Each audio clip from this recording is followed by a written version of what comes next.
Our next step is adding the floss sugar. You've got your carton right here. We're just going to open it up.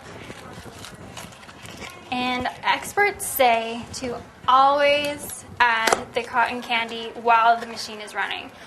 But I'm an expert too, and I say add the cotton candy your first time before you turn off on the machine. So go ahead and pour it into the spinner. Fill it right up to about 90%, because if you fill it too full, once you turn on the machine, it spins out and you'll get sugar all over you. And that's never fun.